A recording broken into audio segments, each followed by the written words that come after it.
last class, I explained about pancreas and adrenal gland.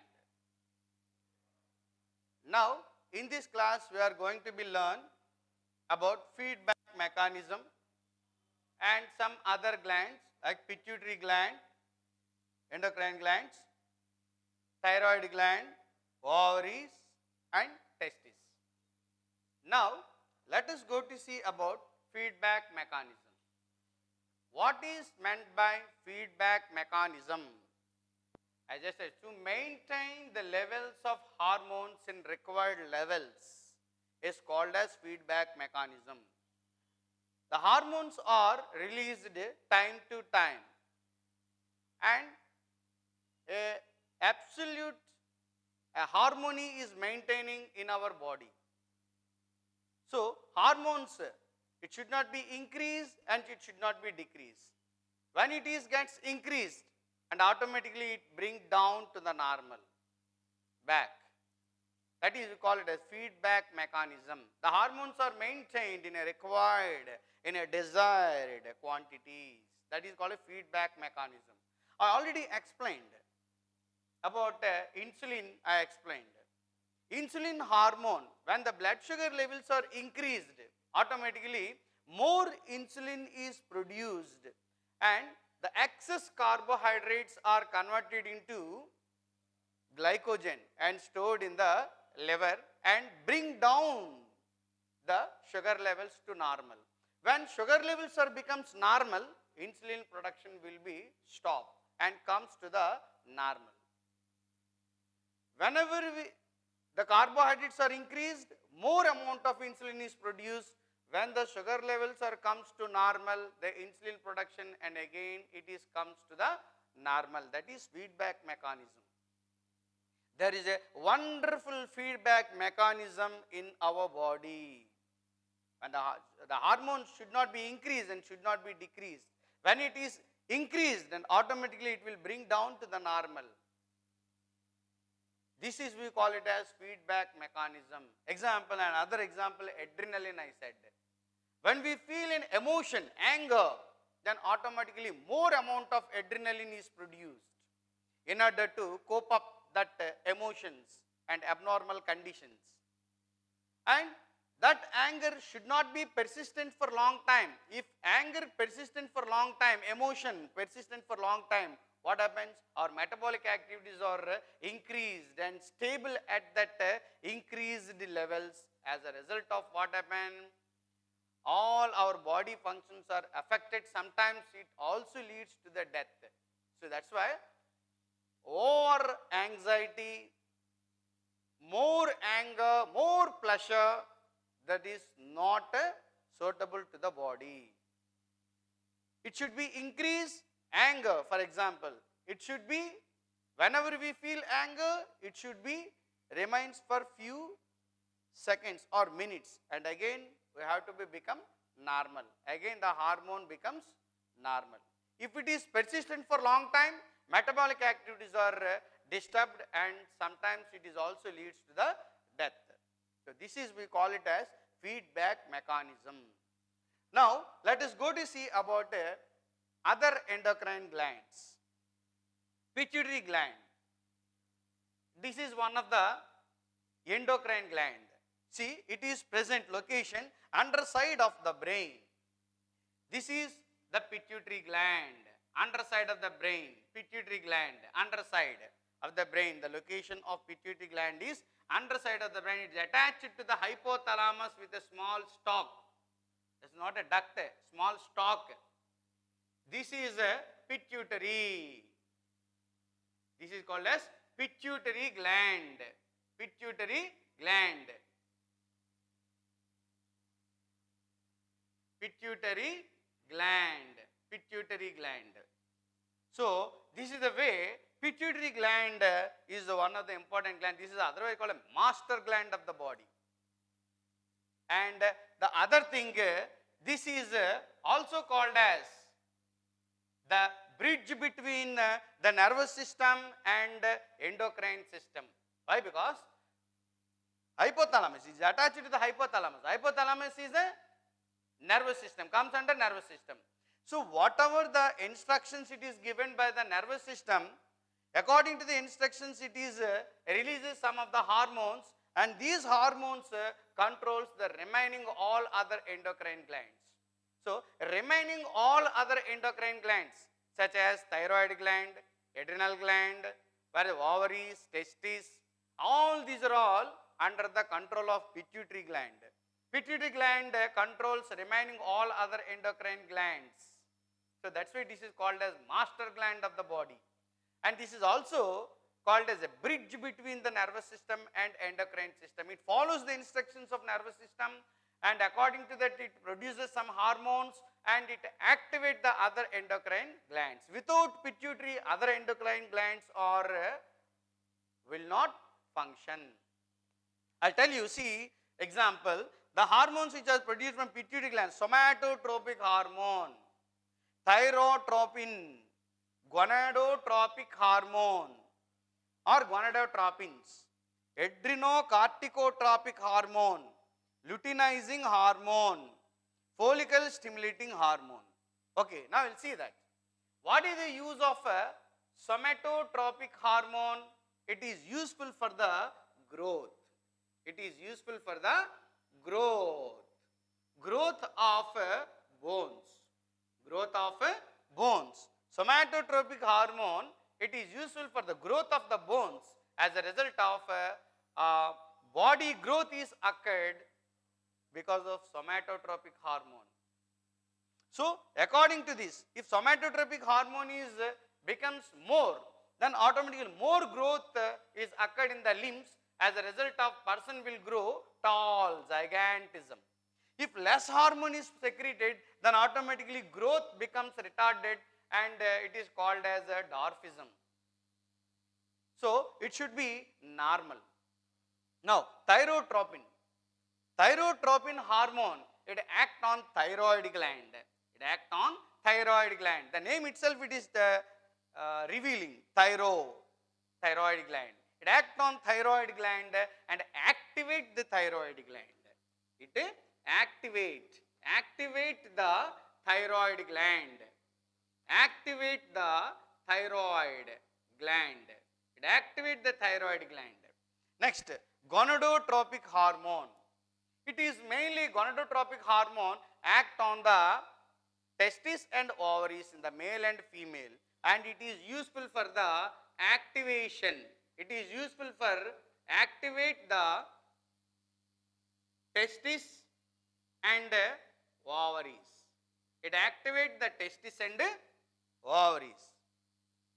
Now, adrenocorticotropic hormone. Adrenocorticotropic hormone.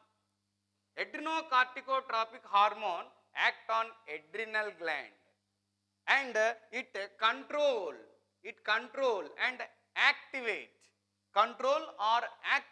the adrenal hormones. Adrenal hormones. What is the hormone which is secreted by adrenal gland? Adrenaline. Adrenaline hormones are controlled by adrenocorticotropic hormone. Now, luteinizing hormone. It's a wonderful hormone. Luteinizing hormone on the male. Luteinizing hormone in a male. On the male, luteinizing hormone. What is the function of luteinizing hormone in the male? In the male, it is useful for secretion of testosterone. Secretion of testosterone from testis. In the male, from the testis, one hormone is released, that is testosterone. The testosterone hormone is secretion is under the control of luteinizing hormone. Luteinizing hormone released from pituitary gland act on the testis in the male, and it is useful for the secretion of testosterone. Secretion of luteinizing hormone. It is useful for secretion of testosterone in the male. Whereas in the female, the luteinizing hormone in the female, it does the several functions. What is that? Ovulation. What is that? Ovulation. That means release of ova from the ovary is mainly occurred. The release of ova from the ovary, it is called as ovulation, and that ovulation is under the control of luteinizing hormone in the female. That is ovulation. Development of corpus luteum.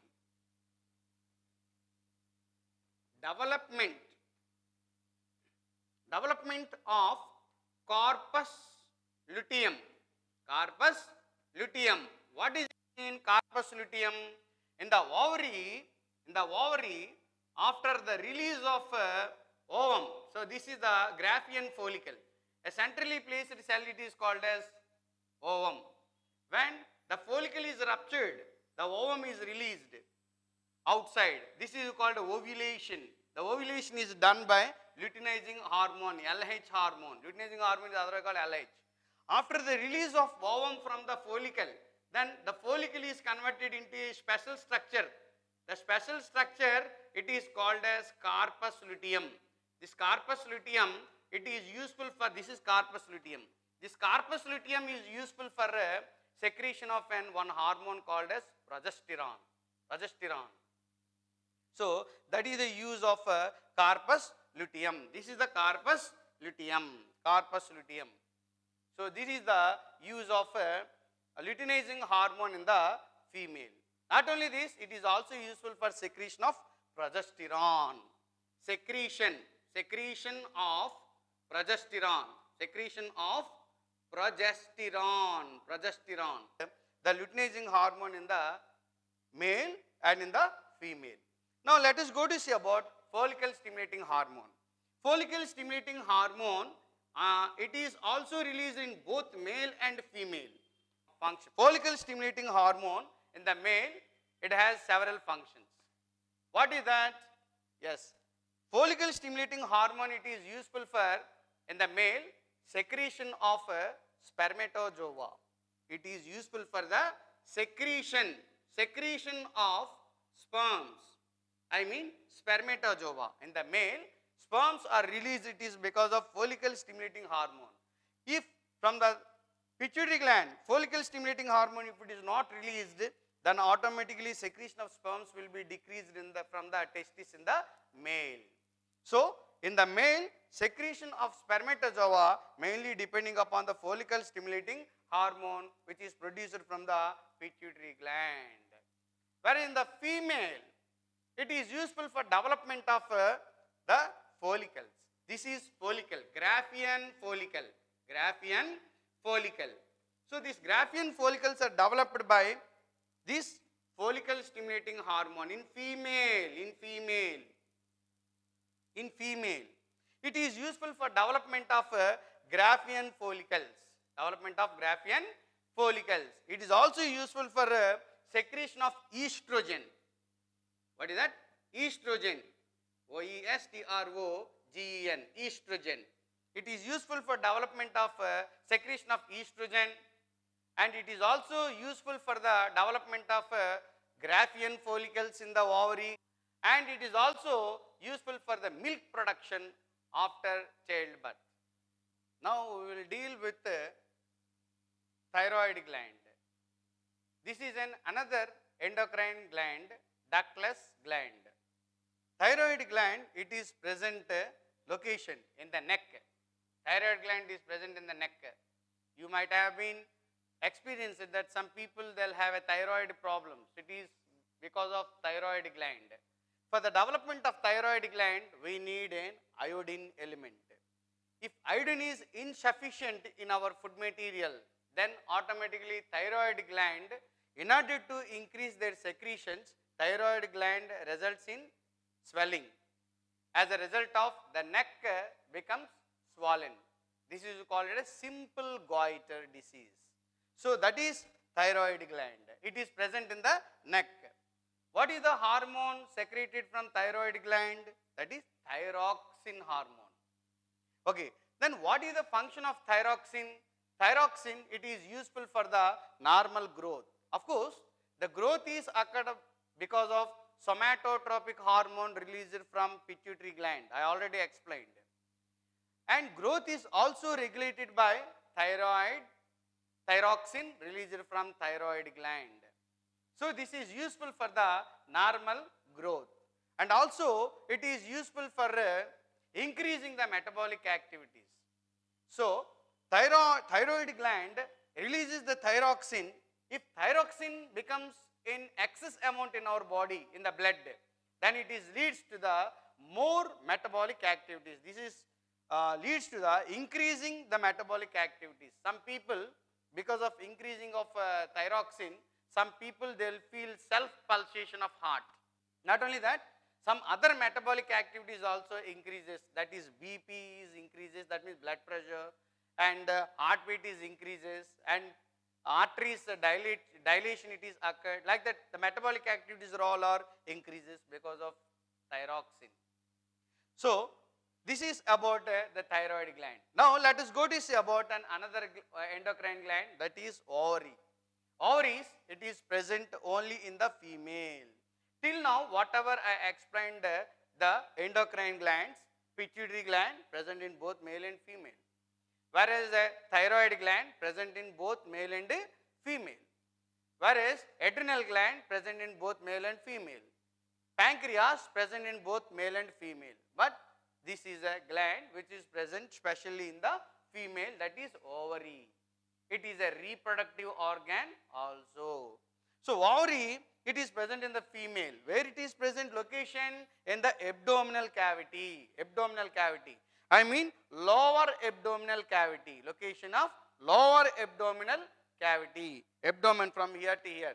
So head, neck, thoracic or chest cavity, abdominal cavity. So this is a below abdominal cavity. Ovaries are located in the abdominal cavity.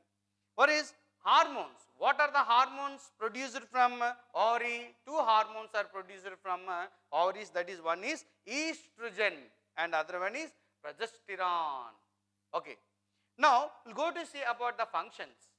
What are the functions of estrogen?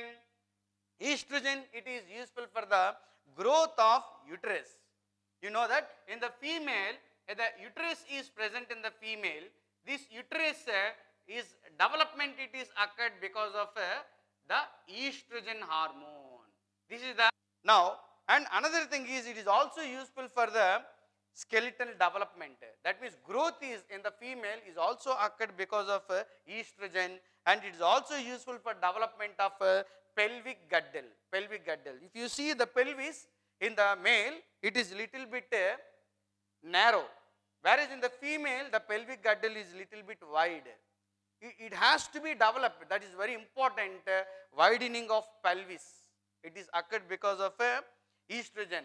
If the pelvis is not becomes wide in the female, then they have to be faced complications in the delivery during the childbirth.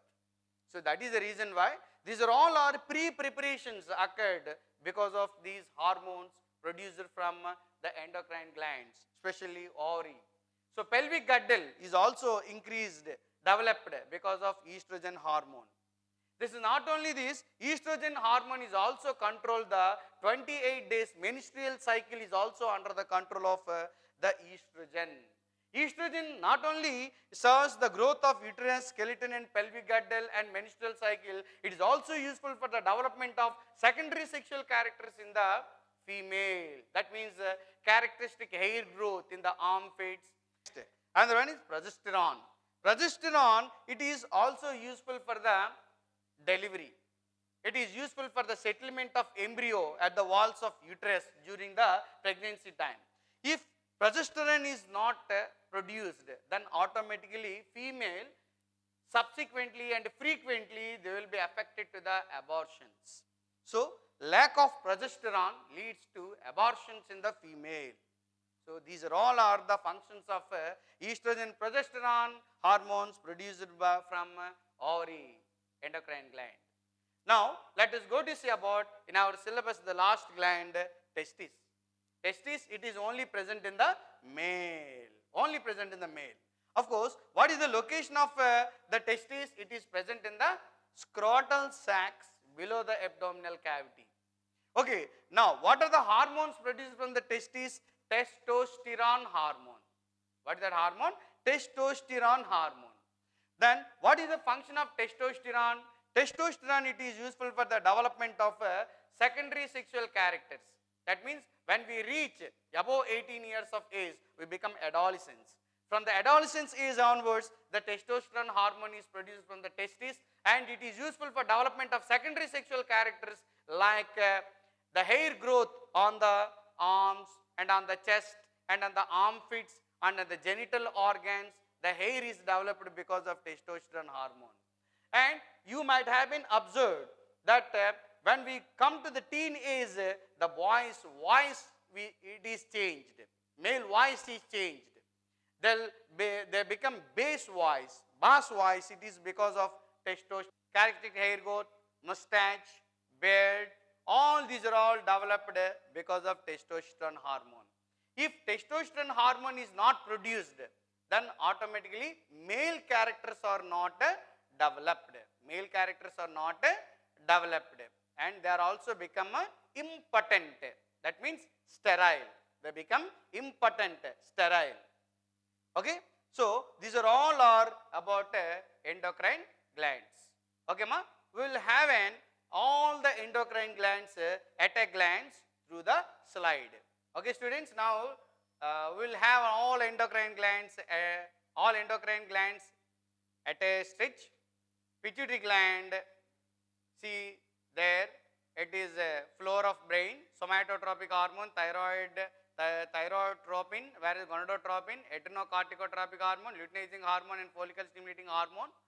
And another gland, thyroid gland, it is present in the neck, releases the thyroxine, whereas ovary, it is in the lower abdominal cavity and it is releases the estrogen, and testis, it is present in the scrotal sac, releases the testosterone, and already I explained adrenal gland, it is present on the kidney, on the top of the kidneys, adrenaline hormone is produced, and all the functions I explained very clearly in this topic. Okay? Okay. Now, till now, the things we learned are feedback mechanism, pituitary gland, thyroid gland, ovary, testis in this class. Now, we will have a small worksheet. First question, what are the functions of luteinizing hormone? Second question, which gland is called? Which glands are called? Ductless glands. Third question, which hormone increases the metabolic activities and normal growth? Fourth question, what are the functions of testosterone? Which hormone useful for the development of corpus luteum? Okay, students. Now I will meet in the next class with plant hormones. Thank you.